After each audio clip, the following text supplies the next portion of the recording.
Yo, so now that Series 12 is over, we've had all the episodes done, and now it's time to rank them. Now, before I get into this, I said in my review of The Timeless Children that it was kind of left open ended whether the companions would return or not. Now, supposedly, news has broken that some of the companions are going to be leaving after the next special, and I won't say who here in case you haven't read the reports, but I'm also a little bit skeptical about whether articles like this are true most of the time. So I'm going to wait and see for the special whether they do truly exist or whether it's just another red herring. But anyway, enter my ranking of Series 12 from 10 to 1. My spot at number 10 goes to Episode 3, Orphan 55. Yeah, this was always kind of going to be at the bottom. I mean, it's not necessarily a bad episode. I mean, as I said in my review of it, once I saw it for a second time, I was like, okay, yeah, I can see what they were trying to do. I mean, trying to do a Doctor Who does kind of environmental episode, it can work, and it did work later on in the series. We'll get to that, but I don't know, it was just one of maybe they played it a little too bleak or didn't have time to really kind of sit down and really talk about it. I don't know. So for me, Orphan 55 lands down at the bottom. I appreciate what it was trying to do, but it didn't really work for me. At number 9, I have Episode 8, The Haunting of Villa Diodati. This one surprised me because I've seen when I posted my listing on social media platforms, some people were saying that they actually thought The Haunting of Villa Diodati was one of the better episodes. And to a certain extent, I can see why. But to me, Doctor Who does Frankenstein. This should be a lot cooler than it is. And as I said in my review of it, it feels like most of the time they're trying to instigate that story, but then they keep getting kind of swapped around. And there's kind of a lot of kind of slowed down time. And even when the big threat of the Cyberman shows up, it's not terribly integrated very well. I don't know. For me, The Haunting of Villa Diodati sounds like a cool premise to do with Doctor Who, but I don't know if they executed it to the fullest. That's just what I think. Now, those are the only two that I would really say I really have problems with. The rest of the list, I think, is actually pretty good. My number 8 spot goes to episode 4, Nikola Tesla's Night of Terror. And as I said, I don't actually consider this a bad episode. I actually consider this episode very fun. I mean, it takes two historical figures with kind of different points of view, those being Nikola Tesla and Thomas Edison, and it gives us a great villain, along with the return of Anjali Mohindra to Doctor Who canon. And you know what? It did have a lot of fun while being part of history, and it did kind of address at the end that, well, like with Vincent van Gogh, even though they've done something good for him, nothing's really going to change. So it was Nikola Tesla's Night of Terror. I consider a fun historical romp, and while I don't know if it's particularly good compared to the rest of the list, yeah, I still think Nikola Tesla's Night of Terror did well. My number 7 goes to episode 6, Praxeus. Now, as I said, Orphan 55 tried to do an environmental episode but didn't really work.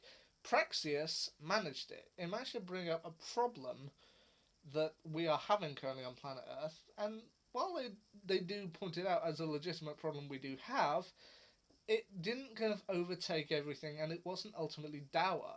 They did manage to do some things with it that actually made the episode fun and really interesting. I mean, it leaves you at the end with a smile on your face, but also the realization that this is a problem and we are going to have to deal with it in some way at some point. You know what?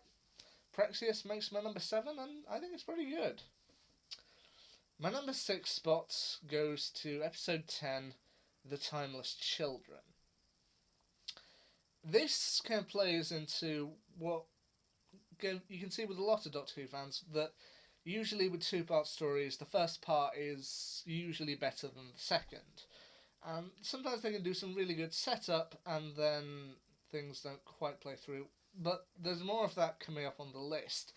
And The Timeless Children, I feel, is one. I mean, with my recent review of it, I said that there was some stuff in there that I really liked, but then there was also some stuff that I wasn't sure whether Doctor Who fans would be completely on board with. And yeah, I do kind of see that. I mean, it does have some really good build up and some really interesting stuff, but then there's a few elements that I don't know if they entirely fit. And while it does have a ton of fun towards the end, it does have some issues. But that's just what I think. And I do think it was an explosive finale to end the series on, especially with that cliffhanger. And number 5, as I said, with part 2, they usually come lower than part 1. Spyfall Part 1. Spyfall Part 2, I mean. Episode 2 of the series. And once again, they set up a pretty good mystery with Part 1, and they set up some pretty good stuff in there. And then with Part 2, I don't necessarily think is as good as Part 1, but once again, we'll get to that.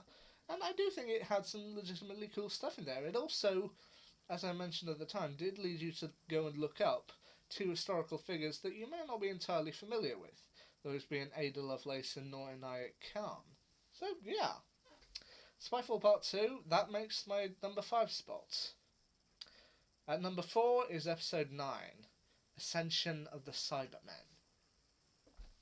As I said, the first half is usually better than the second, and with Ascension of the Cybermen and the Timeless Children, I feel that was true. I mean, I remember the cliffhanger they had us on at the end of Part 1 with Graham and Yaz stuck aboard the cyber ship and the Doctor being at the boundary and suddenly the Master coming through and we see Gallifrey, and honestly, it was just mad. It was just full on mad at you, and you know what? It worked. I mean, once again, I wasn't entirely sure about the design of the lone Cyberman at first, but I grew to like him, and the redesign they had that's kind of reminiscent of the 2013 Cyberman and the ones from the 1970s and 60s, that's brilliant. My number 3 spot goes to episode 7, Can You Hear Me? An episode that people have said they enjoyed, particularly for its addressing mental health. Now, while I admit, first time sitting down watching it through, I didn't entirely see the mental health message, but when I saw people start to bring it up, I suddenly had to think about it and I was like, yeah, they do kind of address the point of mental health, that even if you're trying to keep up your physical health, kind of keeping healthy and the like, that's not the only important thing you should be looking at. You should also be looking at your mental health. And you know what? This episode actually did a great job with showing that. It has its scary moments, it has its kind of panic moments, it has its slower moments, and it actually fits very well as a message about mental health. So yeah, Can You Hear Me? Episode 7, that's my number 3. My number 2 spot goes to episode 5, Fugitive of the Cybermen. As I mentioned at the time with my review of this one, this was a trip. This was just mad.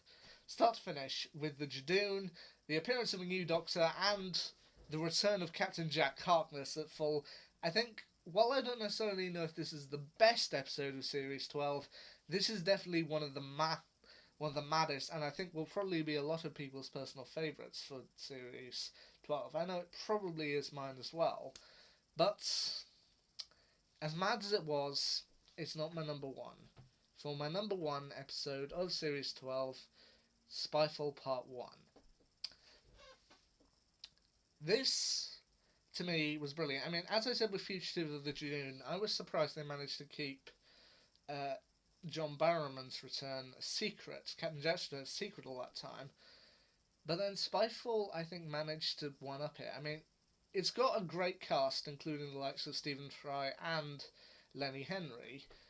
But then that reveal towards the end of Part 1, I remember, I said first time around I didn't necessarily get it, but then when I watched it a second time, I was like, oh shit. I mean, that's pretty much how I felt with Missy, when Missy was revealed at the end of Dark Water. And Spyfall Part 1, looking back on it, yeah, that really was a we're doomed moment. Just being chased down and then suddenly it revealed that the Master is back with a new body. That to me is the standout moment, and that for me is the best episode of Series 12. So there you go, my ranking of Doctor Who Series 12. Now, I will have other videos coming in the future. I'm planning to do a short roundup of my thoughts on series 4 and 5 of the Sarah Jane Adventures, and also do a ranking of Doctor Who series finales of New Who. I will get around to that, but for the time being, there's my ranking of series 12. Hope you enjoyed it. Anyway, till next time, see ya.